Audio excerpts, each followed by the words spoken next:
우리의 수고를 의미 있게 하시는 분이라고 하는 제목 가지고 함께 하나님의 말씀을 나누려고 합니다. 전도서 강의를 하시는 목사님들, 또 전도서 강의를 하시는 분들이 한 번쯤은 언급하는 라틴어가 있는데 메멘토 모리라고 하는 단어입니다. 혹시 들어보셨는지 모르겠어요. 메멘토 모리. 직역하면 죽음을 기억해라, 죽음을 기억하라 라고 하는 건데, 이 메멘토리라고 하는 이 라틴어는 그런 의미보다는 인생이 아주 짧다, 그 인생의 짧은 것을 기억하고, 그리고 우리 인간이 그 죽음 앞에 얼마나 약하고 유한한 존재인지를 겸손하게 받아들이면서 가치 있게 그 인생을 살아가라 라고 하는 의미로 더 많이 쓰여왔어요. 여러분, 우리가 그리스도인이 되었다라고 하는 것은 참 많은 의미가 있습니다. 하나님이 존재하시고, 그리고 우리 인간이 어떤 존재인지 알게 되었다라고 하는 것이죠. 그리고 우리에게 주어진 이 시간이 누구로부터 왔는지, 그리고 누구로 돌아가는지 알게 되었다라는 거예요. 그리고 내 삶에 의미를 주신 분이 누구인지, 내 삶의 시작과 끝이 누구에게 있는지 알게 되었다라고 하는 거죠. 영혼을 바라보면서 살아가지만 아직 유한한 육체와 함께 거하는 그 존재라고 하는 사실을 알고, 매 순간순간 우리는 그 시간들을 소중하게 여기면서 살아가는 존재, 그리고 그 시간들을 허비하고 낭비하지 않고 의미 있게 살아가기 위해서 애쓰는 존재, 그리스도인들이라고 보는 것이죠. 그래서 여러분, 건강한 그리스도인들은 공통된 특징들이 있는데, 그것이 무엇이냐면 나 자신의 한계를 겸손하게 인정한다라는 거예요. 내가 얼마나 무능하고 내가 얼마나 유한한 존재인지를 겸손하게 인정하고 하나님을 의지하면서 살아간다라고 하는 것이죠. 영원을 소망하고 영원한 삶을 바라보지만 나에게 주어진 이 짧은 이 인생도 허비하지 않고 가치 있게, 짧기 때문에 애틋하고 사랑하면서 살아가게 된다라는 겁니다. 2001년도 9월 11일에 여러분, 미국에 있었던 그 아주 슬픈 사건이잖아요. 9.11 테러 사건을 여러분들이 잘 아실 거예요. 언급하기조차도 미안할 정도로 너무나 슬픈 사건이었습니다. 비행기 안에서 죽음을 직감했던 사람들이 가족들에게 썼던 이 짧은 문자, 그 자동 응답기에 남아있는 마지막 그 죽음 앞에 직면했을 때 사람들이 했던 거의 대부분의 글들은 누군가에 대한 미움, 누군가에 대한 증오가 아니었고 사랑이었어요. 예수를 믿지 않아도 사람들이 죽음 앞에 딱 직면하게 되면 느닷없이 예고 없이 나를 찾아오는 그 죽음 앞에 그 짧은 시간 속에서 내가 무언가를 남길 만한 그 짧은 시간이 허락된다고 했을 때, 그 짧은 시간도 여러분은 허락되지 않은 채 사고로 급사하는 분들도 많습니다. 그 짧은 시간이 허락될 때 그 사람들이 대부분 했던 말들은 사랑이었어요, 사랑. 그것이 우리에게 던져주는 메시지는 아주 심플하고 단순합니다. 짧지만 유한한 인생이지만, 그리고 그리스도인들이 영원한 삶을 소망하면서 살아가지만 인생이 참 짧다라고 하는 것을 기억하고 내 삶을 소중히 여기고 내 주위에 있는 사람들을 사랑하면서 가겠다라고 하는 거야. 여러분, 하나님을 사랑하십니까? 여러분, 하나님을 사랑하는 방법이 뭐라고 그랬죠? 눈에 보이지 않는 하나님을 사랑하는 방법, 비결이 뭐라고 했습니까? 눈에 보이는 형제를 사랑하는 거라고 그랬습니다. 여러분, 하나님을 뜨겁게 사랑하는 마음을 달라고 기도하는 사람들일수록 내가 품기 힘든 강적들을 많이 옆에 두십니다. 여러분, 내 곁에 내가 품기 힘든 강적들이 점점 눈에 들어오네? 그 말은 요즘 내가 무슨 기도를 많이 하고 있다라는 거예요? 주님 마음 내게 주소서라기 기도를 많이 하고 있다라는 거예요. 근데 여러분, 하나님의 마음, 주님이 주시는 그 마음은 하늘에서 뚝 떨어지지 않습니다. 기도하면 내 안에서 생길까요? 안 생겨요, 여러분. 이건 착각이에요. 미신론적 신앙이에요. 기도하면 들어온다? 들어오지 않습니다, 여러분. 백날 기도도 들어오지 않아요. 기도하면 하나님이 그 기도의 응답을 통해서 옆에 사랑할 수 있는 사람 딱 갖다 놔요. 내가 버거울 정도로 사랑하는 것이 아니라 한 발짝만 탁 내밀면, 조금만 수고해서 손을 내밀면 사랑할 수 있는 정도의 사람. 그 사람들을 사랑하면서 나와 다른, 나와 성향이 너무 다른, 정말 꼴도 보기 싫은, 지나가다가도 이렇게 한 번씩 마주치지 않았으면 그런 강적들, 그들을 하나씩 하나씩 끌어안으면서요. 그리고 끌어안기 위해서 몸부림쳐보면서 내 안에 우리 주님의 나를 사랑하셨던 그 주님의 사랑의 마음이 하나씩 하나씩 스며들게 되는 거예요. 사랑은 그렇게 내 안에 생기는 거예요. 잘못하다 보면 우린 기도만 하면 막 생길 것 같잖아요. 여러분 24시간 백날 바바바바 하고 있어 보십시오. 생기나? 안 생겨요, 여러분. 안 생긴다. 그래서 여러분, 우리가 나에게 주어진 그 삶의 시간 동안 하나님을 사랑하고 영혼을 사랑하는 것만큼 소중한 것은 없는 것 같아요. 멀리 바라보기도 해야 되지만, 유한하지만 하나님이 내 인생 곁에, 내 인생의 여정 가운데 하나님이 만나게 하는 자들을 최선을 다해서 사랑하면서 살아갈 수 있는, 메멘토 모리를 기억하며 살아갈 수 있는 지혜로운 저 여러분들이 되면 좋겠습니다. 이제 본격적으로 여러분 전도서를 시작해 보려고 해요. 읽으면 읽을수록 어려운 게 하나님의 말씀인 것 같습니다. 여러분 앞에 참 이런 표현들을 목사가 쓰는 게 참 쑥스럽고 죄송하긴 한데, 어떻게 어려운 걸 여러분들이 기도를 많이 해주셔야 될 것 같아요. 전도서 9절을 보면 전도자가 먼저 결론을 먼저 내려요. 결론을. 그 결론이 뭐냐면, 해 아래 있는 모든 것들은, 인간을 포함해서 해 아래 있는 것들은 다 해별이다. 입김처럼 사라져버리는 것이다. 전도자가 여러분, 전도서가 회중들을 불러 모아서 지혜를 전한다라고 하는 뜻이라고 그랬잖아요. 그러니까 나에게 무언가 지혜를 듣기 위해서 모여있는 그 회중들을 향해서, 그리고 이 지혜자에게 내가 무언가 좋은 것을 들을 수 있지 않을까라고 그 모인, 그 기대감을 가지고 모인 그 청중들을 향해서요, 이 전도자가 가장 먼저 하는 말이 뭐예요? 해별이다. 너를 포함해서 너희들이 추구하는 해 아래 있는 모든 것들은 다 해별이다. 그래서 여러분 3절 보면 우리가 함께 읽어볼까요? 3절과 4절 같이 읽어볼까요? 시작. 해 아래서 수고하는 모든 수고가 사람에게 무엇이 유익한가? 한 세대는 가고 한 세대는 오되 땅은 영원히 있도다. 해 아래 수고하는 모든 수고가 너희들에게는 아무런 의미가 없다, 그 말이야. 너희들이 해 아래서 살아가고 있지? 해 아래서 수고하고 있지? 그게 사람들에게 유익이 되는 게 뭐냐? 여러분, 이 말은 해 아래서 인간이 죽을 때까지 수고하지만 마지막 내 인생에, 내 곁에 손에 쥐어지는 건 아무것도 없다는 말이에요. 여러분들이 알고 있는 좀 쉬운 표현을 쓰면 공수래?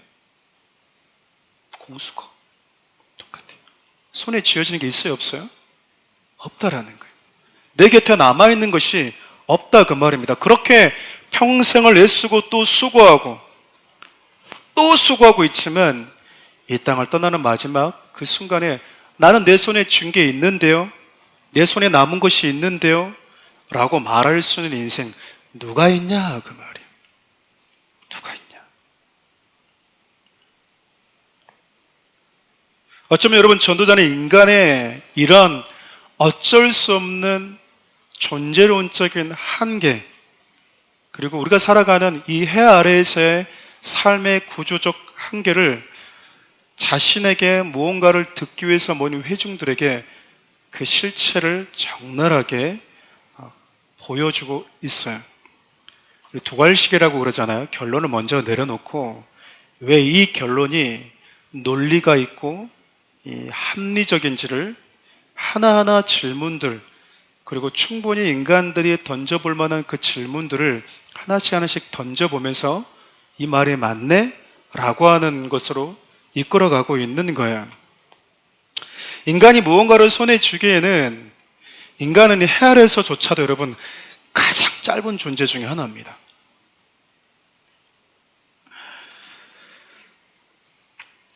방금 읽었던 여러분, 한 세대는 가고 한 세대는 오는데 땅은 영원히 있다라고 그러잖아요. 근데 우리가 보통 부동산을 많이 하죠. 그래서 그 땅 주인이 누구라고 그래요? 자기라고 그러잖아요.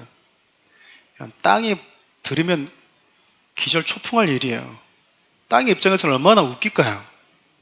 나보다 먼저 사라지는 것들이 자기가 주인이래. 이 땅 주인 나야 그러고 있는데 그 땅의 입장에서는 얼마나 웃기겠어요. 한 세대 가고 다른 세대 올 때까지 나는 그대로 있는데 니들은 땅은 그대로 있었어. 주인이라고 말하는 사람만 뭐한 거야? 사라졌을 뿐이라는 거야. 여러분, 인간이 얼마나 짧은지 시편과 이사야에서는 이렇게 얘기합니다. 우리 시편 62편 9절 한번 읽어볼까요? 아, 슬프도다. 사람은 입김이며 인생도 속임수이니 저울에 달면 그들은 입김보다 가벼우리로다. 이 말을 여러분 히브리어 원어의 이 뉘앙스를 살려서 그 의미를 전달하면 이래요. 신분이 가장 낮은 사람이나 신분이 가장 높다고 하는 사람들이나 다 입김처럼 가볍고 믿을 만한 존재가 못 된다 그 말이야. 아, 저 사람 이걸 가졌으니까 저 사람은 조금 더 능력 있고 실력 있고 학식 있고 권력 있으니까 내가 좀 더 의지할 만한, 그리고 내가 믿을 만한 존재이지 않을까? 여러분, 우리는 못 가진 사람보다는 더 많이 가진 사람을 의존하게 되어 있거든요. 근데 다 하나같이 뭐래요? 저울에 달면 입김이래, 입김. 여러분, 이사야 선지자는 더 세게 얘기합니다. 우리 이사야 2장 24절 22절 함께 읽어볼까요? 너희 인생을 의지하지 말라. 그의 호흡은 코에 있나니 새말 가치가 어디에 있느냐. 계산이 안 나온다라는 거야. 0.00 이 정도도 안 나오는, 새말 가치조차 없을 만큼, 그러니까 계산을 해야 될 의미가 없을 만큼 인간은 그렇게 짧다. 사람이 땅을 밟고 살아가고 있다고 해서 땅의 주인이 될 수 있는 게 아니다 그 말이에요. 앞서 얘기했던 것처럼 여러분, 나를 밟고 살고 있다라고 해서 자기보다 우월하다고 생각하는 그 인간을 향해서 땅은 여러분 비웃을 겁니다. 입김 같은 존재, 나보다 더 수명이 짧은 존재. 마치 우리가 하루살이를 보면서 아유, 여러분 하루살이에도 희노애락이 있을까요? 나름 있지 않겠습니까? 그 하루살이에게서 1분은요 1시간은 우리에게 어떤 의미가 있겠어요? 우리의 시간과는 너무 차이가 갭이 있잖아요. 여러분 하루살이 죽을 때 여러분 기억하세요? 오늘 하루살이 몇 마리 죽어서 내 마음이 아파. 이런 분들이 계시면 진짜 돌봐주시길 바랍니다. 돌봄 필요한 분들이 있어요. 너무 짧다 그 말이. 여러분 전도서 기자가 하고 싶은 말이 뭘까요? 인간의 한계, 그것을 직시하라는 거야. 땅 주인? 너희들은 땅에서 사라지는 존재야. 아직도 모르겠어? 한 세대 가고 한 세대 가고 또 다음 세대가 올 거야. 사라지는 건 인간들이었어. 사람들이었어. 집은 그대로인데 그 집에 사는 사람만 사라졌다 다시 올 뿐이라는 거예요. 이어서 여러분 전도자 또 얘기하고 있는 건 뭘까요? 인간의 한계에 이어서 대표적으로 자연 현상을 들어서 해 아래에 있는 그 대표적인 자연의 이 피조물들을 들어가지고 구조적 현실적 한계를 얘기합니다. 우리가 5절부터 7절까지 읽었잖아요. 해와 그리고 바람과 강, 해는 여러분 창조 때부터 지금까지 뜨고 지기를 단 한순간도 멈춘 적이 없어요. 여러분 그 누구보다도 그의 수고는 성실했습니다. 근데 아직도 뜨고 지기를 반복하고 있다라는 거예요. 바람도 계속해서 부는데 불던 곳으로 다시 돌아가고 또 돌아가고 또 돌아가고, 강은 전부터 지금까지 그리고 앞으로도 계속 바다를 향해서 흐르고 흘러갈 것인데 채우지 못하고 있다라는 거예요. 여러분 이것들의 수고는요, 이것들이 하는 반복된 수고의 사이즈는 인간이 하는 수고의 사이즈와는 차원이 달라요. 소위 말하면 여러분 이 호미질 하는 거하고 여러분 중장비에 와서 하는 거하고 여러분 사이즈가 다르다 그 말이에요. 우리 인간이 애써서 하는 그 수고와 비교조차 되지 않을 정도로 이것들은 지속적으로 그리고 이들의 수고는 거대하다라는 거예요. 여러분, 이들이 거대한 반복된 행위에도 불구하고 끝이 아직 안 났다라는 거예요. 우리 예수님을 알파와 오메가 시작과 끝이라고 그러잖아요. 아직 끝이 안 났대요, 얘들은. 여러분, 지금 전도자가 발견하고 있는 건 뭡니까? 그래서 해 아래 있는 것들은 반복해서 수고를 하지만 결코 채워지지 않고 채울 수 없는 구조적 한계를 가지고 있다라고 하는 것을 자연에서 일어나고 있는 것들을 통해서 말하고 있는 거예요. 너 얘들보다 더 성실하게 수고할 수 있어? 너 얘들보다도 더 거대하게 일할 수 있어? 못하지. 근데 네가 상상할 수 없을 만큼 끊임없이 지금까지 한 세대가 가고 또 한 세대가 오면도 불구하고 지치지 않고 수고하고 상상을 초월한 거대한 반복을 하고 있는데도 불구하고 채우지 못했는데 네가 수고하면 채울 수 있겠어? 네가 오래 살면 네가 거대한 몸집을 키우는 사이즈가 차원이 다른 반복된 수고를 하면 너는 할 수 있겠어? 불가능하지 라고 하는 대답을 지금 듣고 싶은 거예요, 전도자가. 여러분, 이런 자연에서 볼 수 있는 건, 여러분, 이런 건 자연에서만 볼 수 있는 것이 아니라 우리 신체에서도 발견할 수 있대요. 여러분, 평생 우리가 무언가를 봐요. 그리고 무언가를 들으면서 살고 오는데 이 눈과 귀가 만족할 줄 모른다라는 거예요. 끊임없이 새로운 것에 대한 욕망이 있고 그것을 갖고 싶어하고 보고 싶어하고 새로운 것을 듣고 싶어 하는데 여전히 우리의 눈과 귀는 만족이 없대요. 우리가 쇼핑을 많이 가죠, 그죠? 여러분들은 많이 안 가시는 것 같습니다. 참. 돈이 없으면 저한테 오세요. 제가 다이소 갈 수 있는 거 하나씩 드릴게요. 쇼핑 가면 여러분 눈이 막 돌아가잖아요, 막.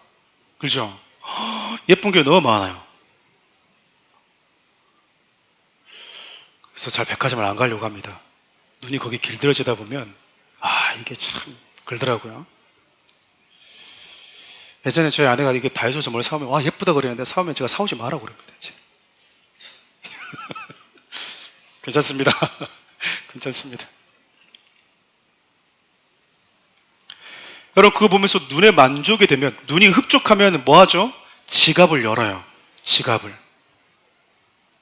그래서 뭐 합니까? 그것을 삽니다. 손에 쥐었어요. 보니까 볼 때마다 뭐예요? 눈에 여러분 하트가 뿅뿅뿅 나오잖아요. 그러다 딱 들고 나오다가 옆에 있는 걸 딱 보는 순간 뭐예요? 저건 뭐지? 방금 샤넬 들고 나왔는데 그 옆에 있는 루이비통 보면서 눈이 다시 뭐 하는 거예요?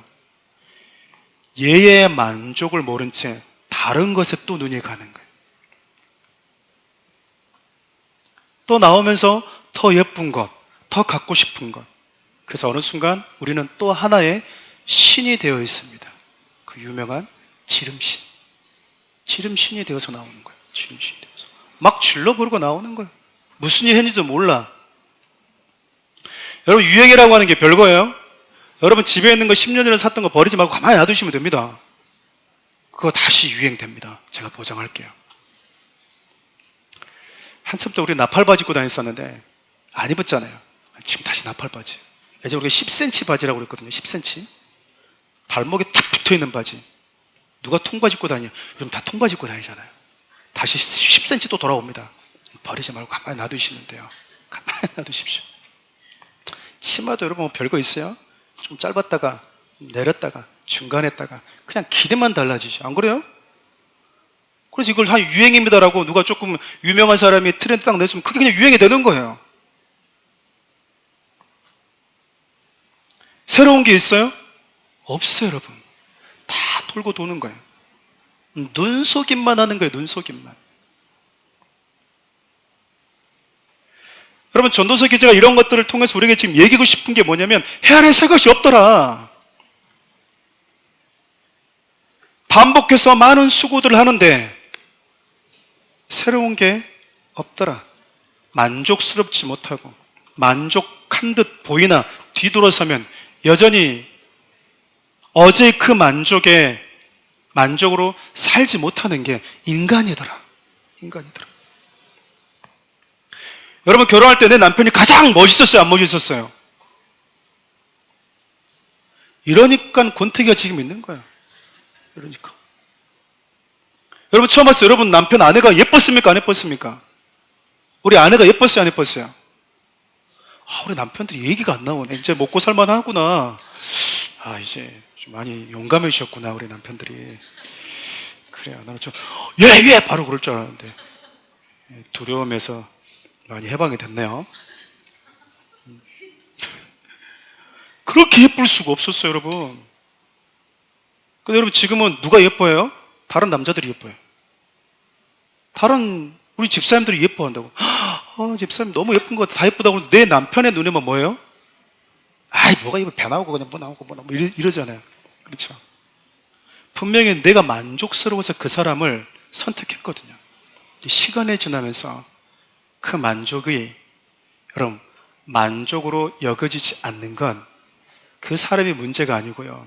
우리 인간은 존재론적으로 해 아래에 있는 것으로 인해서 만족이 안 되는 존재라는 거예요. 여러분 전도서 기자가 얼핏 보면 무한 반복되고 있고 무한 인간들이 매일매일 수고하고 있는 것들이 의미가 없고 허무하다라고 말하는 것처럼 보여요. 여러분 일정 부분 그런 의미도 있어요. 근데 여러분 이 말을 쭉 듣다 보면 저와 여러분들도 마찬가지겠지만 회중들이 어떤 질문을 던질까요?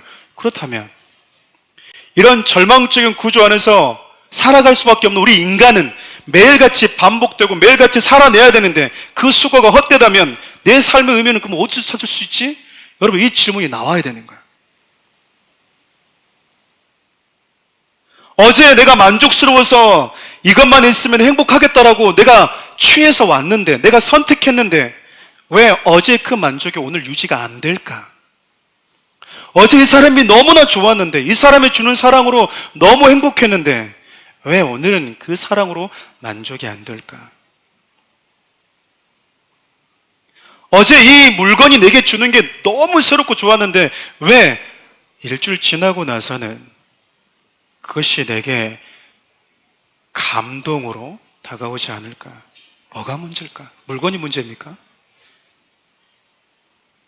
새 것이 없는데 해 아래서 새 것을 찾으려고 하는 인간의 무지가 문제인 거예요. 여러분 전도서 기자가 자기에게 모여있는 회중들을 향해서 모든 사람이 전도자 말을 들으면 그럼 우리의 삶은 뭔 의미가 있지? 우리는 좋으나 싫으나 7, 80년 여기서 살아갈 건데 오케이 해 아래 새 것이 없어. 그럼 나는 해 아래 새 것이 없는데 그냥 멍하니 무의미하게 살아가고 있는 거야? 내가 지금까지 살아왔던 삶은 그러면 아무런 의미가 없는 거야? 나는 내일도 내 직장에 가서 나는 또 내일도 내가 만나는 매일같이 만난 내 가족과 내 직장 동료와 살아야 되고 내게 있는 그 일들을 살아내야 되는데 그럼 이것은 아무런 의미가 없단 말이니? 이 질문을 모두가 하게 만들고 있어요. 인간이 문제일까요? 세상이 문제일까요? 그럼 인간이 문제이면 우린 인간은 다 사라지면 되고 지구라고 하는 존재, 세상이라고 하는 것은 없어지면 돼요. 다 같이 없어지면 문제가 해결되는 건가요? 여러분 성경은 전도자가 꿰뚫어 보았던 이 구조적인 한계, 인간의 그 존재론적인 한계, 세상에 있는 것들, 해 아래 있는 것들 다 가져보아도 다 보고 들어도 가져보아도 채울 수 없는 건 해 아래 있는 것이 가지고 있는 한계와 해 아래 있는 것들을 다 가져도 만족할 수 없는 인간이라고 하는 그 존재론적인 한계에 있다라는 거예요. 그러면서 여러분 우리의 이 성도들의 시각을 어디로 돌리고 있냐면 세상은 그대로고 사람들도 그대로라면 문제는 뭘까?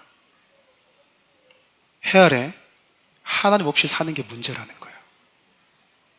성경을 보면 에덴의 두 얼굴이 나오는데 첫 번째 얼굴은 인간이 사는 곳에 하나님이 함께 계시는 에덴이었어요.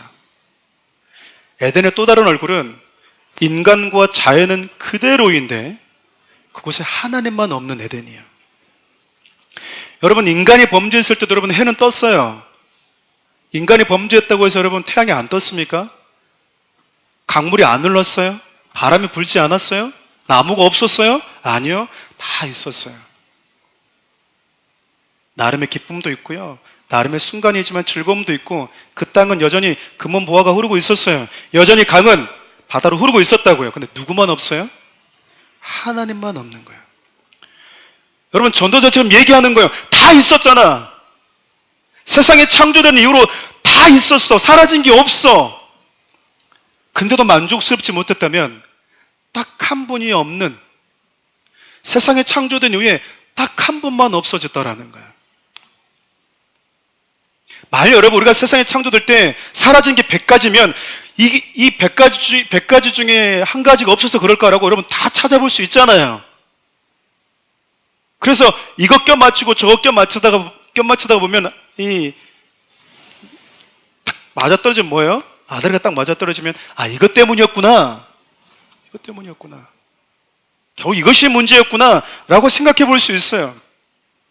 그런데 지금 전도자 하고 싶은 말은 뭐냐면, 세상에 창조된 이후에도, 창조된 시작부터 지금까지 해는 뜨고 지게를 반복했고, 바람은 불고 강은 바다로 계속해서 흘러갔고, 꽃은 여전히 향기를 내고, 나무는 여전히, 하늘도 그대로. 사라진 건 우리 곁에 없는 건 누구만 있다라는 거예요. 하나님만 없어요. 하나님만.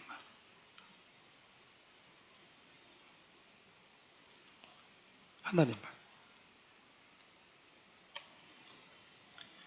우리가 사는 세상과 우리가 사는 인간이 무의미하고, 인간 자체가 문제고 세상 자체가 문제라기보다 그곳에 하나님이 없는 것이 본질적 문제라고 우리의 시선을 지금 돌리고 있어요. 여러분, 이것을 성경에 예레미야 선지자는 이렇게 표현하고 있는데, 예레미야 2장 12절과 13절 같이 읽어볼까요?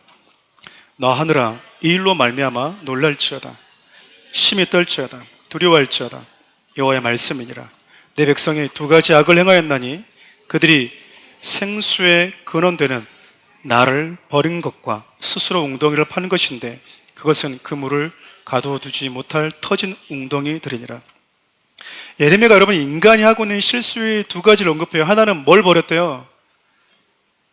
생수의 근원된 하나님을 버렸대요.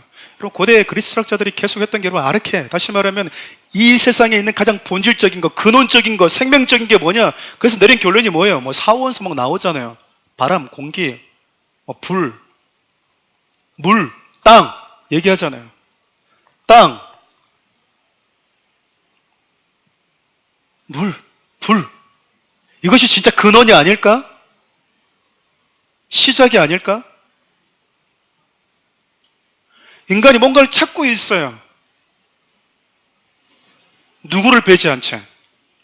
하나님을 배제한 채.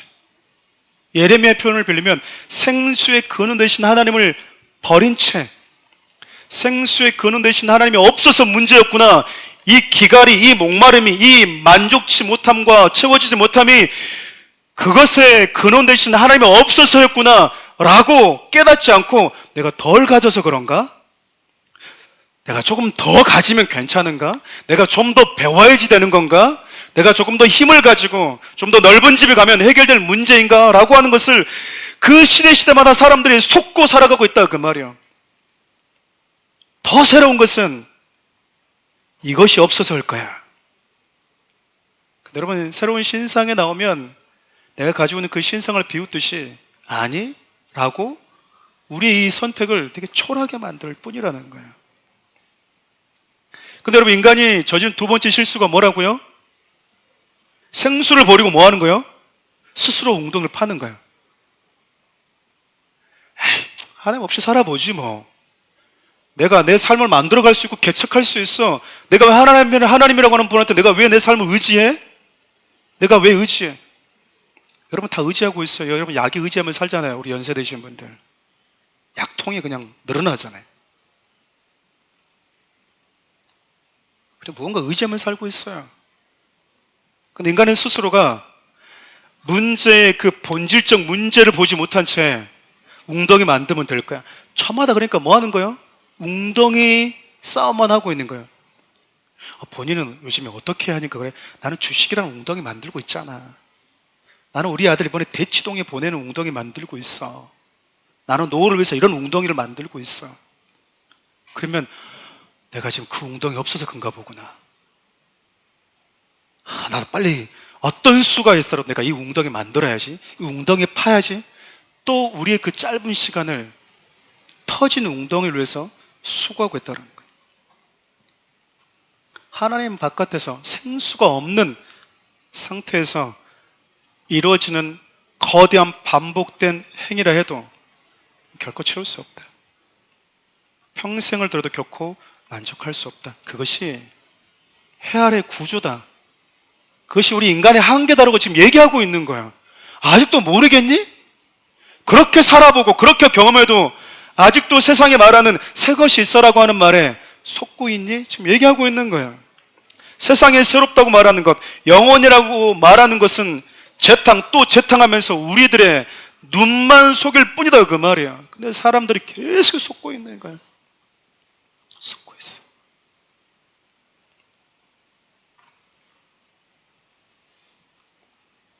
해 아래 없다면, 인간이 존재론적으로 그런 문제가 있다면, 여러분 첫 번째 일어나야 되는 게 뭐냐면 나 자신에 대한 절망이에요.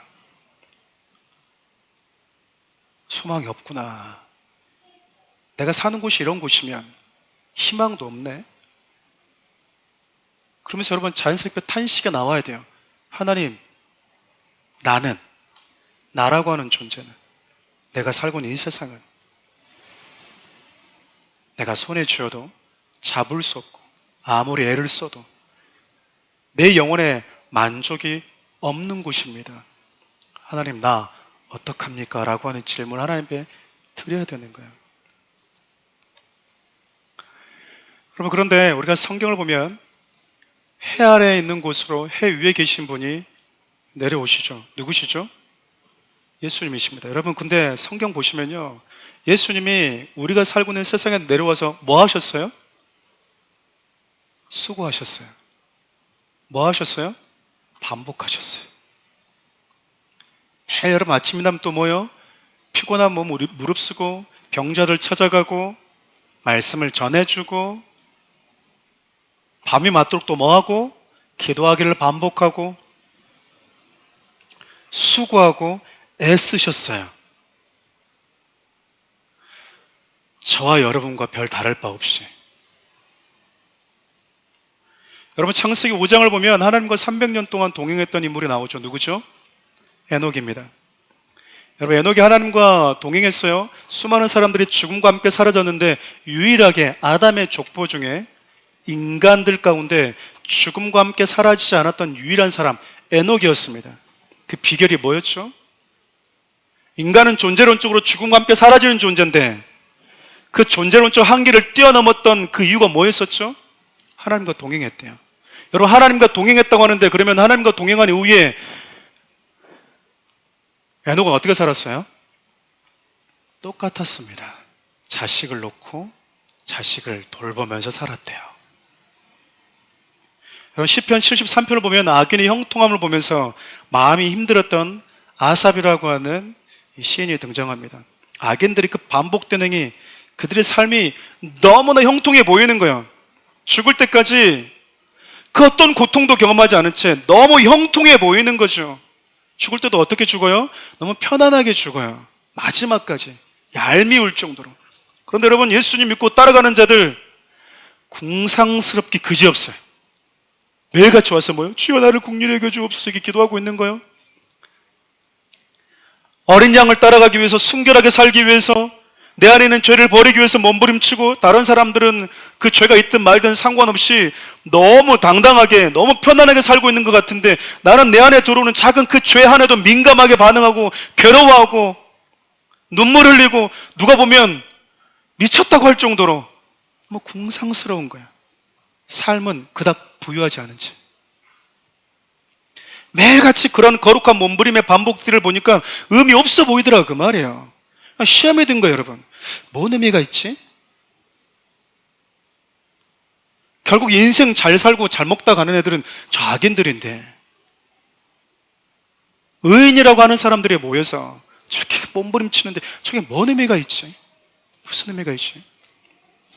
제가 이제 목회자가 되기 전에 군대 제대하고 제가 이게 나름 장기간 금식했던 적이 있었어요.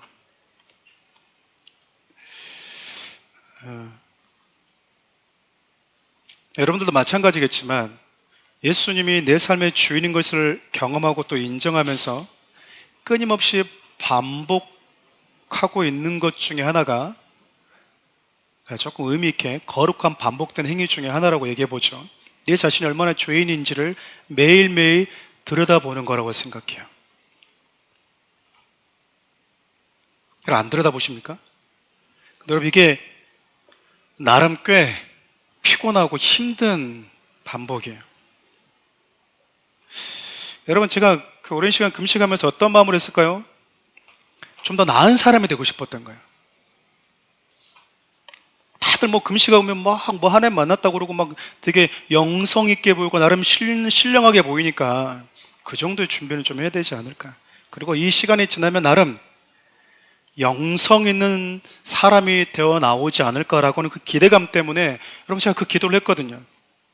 근데 여러분 뜻밖에도 시간이 흐르고 더 기도하고 더 말씀을 들여다볼수록 제 안에 요만큼 보였던 제 자신의 추함이요 얼마나 크게 보이는지 모르겠어요.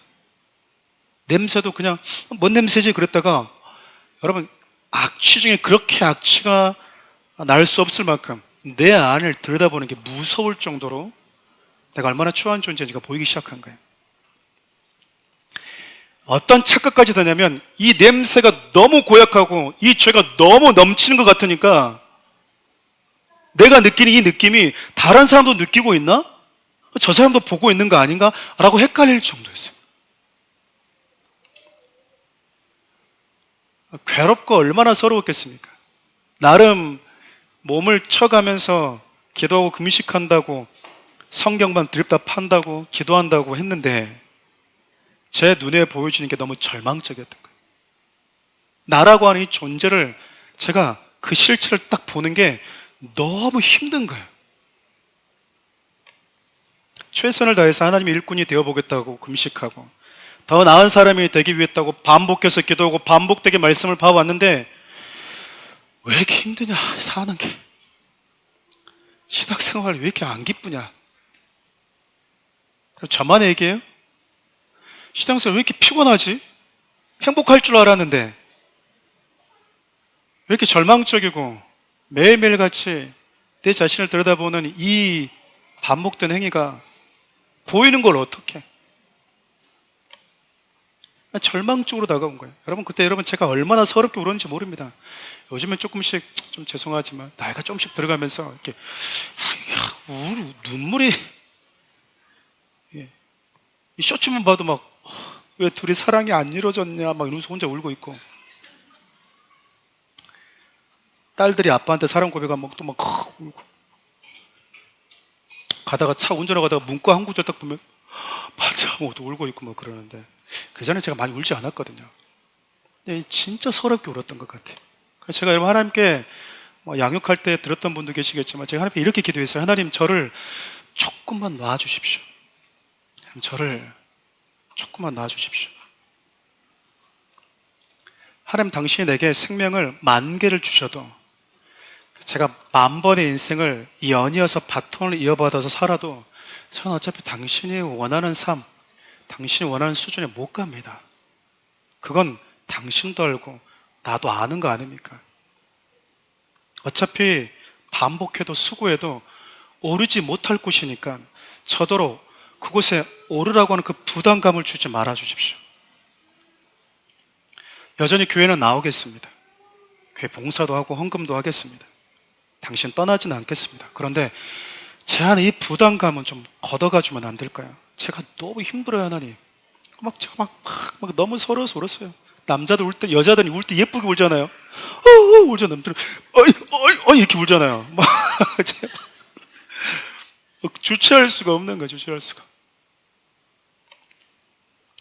하나님 여러분, 제 영혼에, 제 마음속에서 이렇게 너무 강렬하게 말씀하신 걸 느낄 수 있었어요. 뭐였으면 이런 거였으면 사랑하는 아들아, 내 말처럼 내가 너에게 생명을 10,000개를 주어도 네가 원하는 그 수준에 오지 못한다라고 하는 것 나는 알고 있다. 네가 평생 반복해서 수고해도 내가 원하는 그 기준, 만족에 미치지 못한다고 하는 것도 내가 알고 있다. 그러나 아들아, 내가 너에게 원하는 건 수준이 아니라 나를 사랑하기 때문에 매일 나와 동행하기 위해서 기도하고 반복해서 말씀 앞에 서고자 하는 너의 몸부림이다. 제가 그 얘기를 딱 들은 거예요. 저는 수준에 올라가야지 하나님이 좋아할 줄 알았어요. 그 수준에 하나님의 만족을 채워줘야만이 하나님이 나를 보면서 웃을 거라고 생각했어요. 전도도 그래서 하나님 한번 웃게 해주려고 전도했고요. 봉사도 하나님 나를 보면서 흐뭇한 표정 한번 보기 위해서 제가 봉사를 했거든요. 말도 안 되는데 제가 막 한 달 동안 일했던 그 11조를 내가 하나님께 드릴 때도 탁 드리면서 하나님이 흐뭇해하는 그 표정 한번 보고 싶었어요. 저는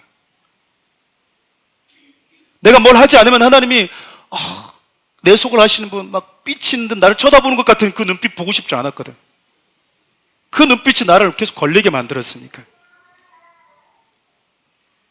하나님의 제 안에 제가 원하시는 게 수준이 아니고 채울 수 없는 걸 채우라고 하는 것이 아니라 그냥 지금처럼 내가 하나님이 좋아서 말씀을 보고 하나님이 좋아서 그분을 찬양하는 것, 내 안에 하나님이 내가 사랑하는 그분이 싫어하기 때문에 내 안에 죄가 머물 수 있는 공간을 남겨두지 않기 위해서 몸부림치는 것, 그걸 원하신다는 말을 제가 듣게 된 거예요.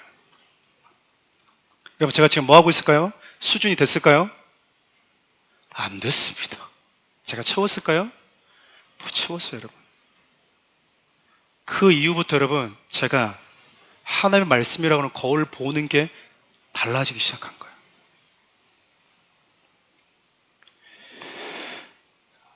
여러분, 우리가 매일 거울을 반복해서 보잖아요. 그렇죠? 이 못생겨가지고 이렇게 나와가지고 내 자신이 싫은 거야. 아무도 나를 좋아하지 않을 것 같은 거야. 매일같이 여드름 나고 막 짜고 있는 것도 너무 싫은 거야. 달라지지 않고 원판 불변의 법칙이라고 한 거 앞에 딱 서는 순간 너무 괴로운 거야. 칼을 댈 수도 없고. 목사가 못하는 게 많습니다, 여러분.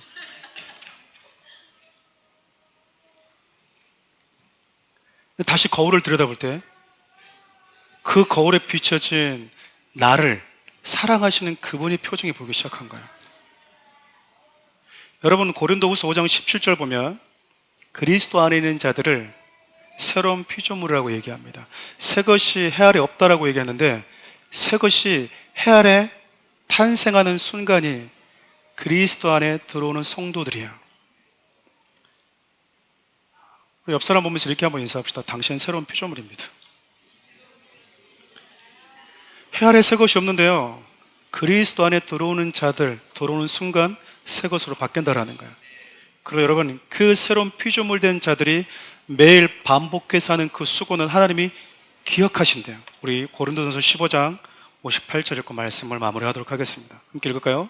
그러므로 내 사랑하는 형제들아, 건실하며 흔들리지 말고 항상 주 일에 더욱 힘쓰는 자들이 되라. 이는 너희 수고가 주 안에서 헛되지 않은 줄 알미라.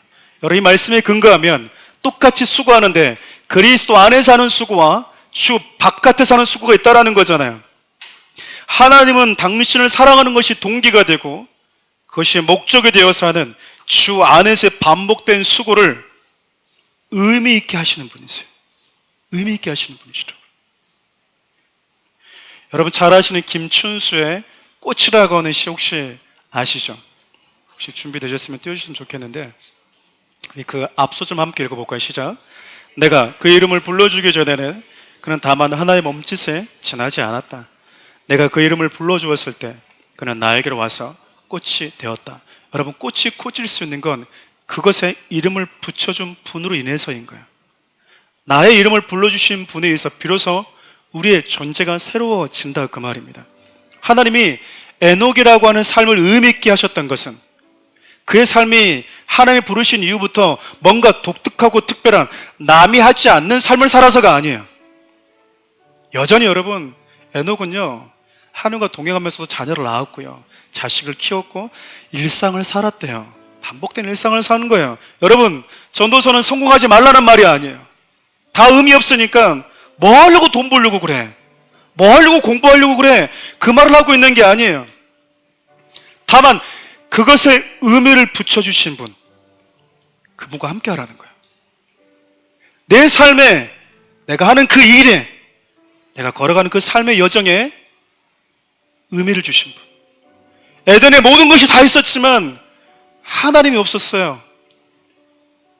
세상에 해 아래 다 있고 여전히 하나님의 창조한 그 순간, 그 시간부터 여전히 해는 돌고 거대한 수고를 반복하고 있어요. 그래도 뭔가 구조적으로 문제가 있다면 맨 처음 하나님의 세상을 창조하신 그분이 없어서는 아닐까라고 인간들이 찾아야 되는데 여전히 하나님을 찾지 않은 채 세상의 거짓된 신상에 속아서 나는 만족하고 있어, 나는 충분해 라고 하면서 스스로 속아서 살아가는 사람들이 우리 주위에 얼마나 많은지 몰라요. 나는 하나님 믿지 않아도 충분히 만족스러운 삶을 살고 있어. 나는 하나님을 믿지 않아도 왜 그런 분들이 의지해? 나는 내 삶으로 충분히 만족해. 그러면서 두려워하고 초조하고. 여러분과 함께 부르고 싶은 찬양이 예전에 오래전에 불렀던 빛이 없어도라고 하는 찬양인데요, 그 2절 가사가 이래요. 나는 없어도 당신의 곁에 계시면 나는 언제나 있습니다. 나는 있어도 당신의 곁에 없으면 나는 언제나 없습니다.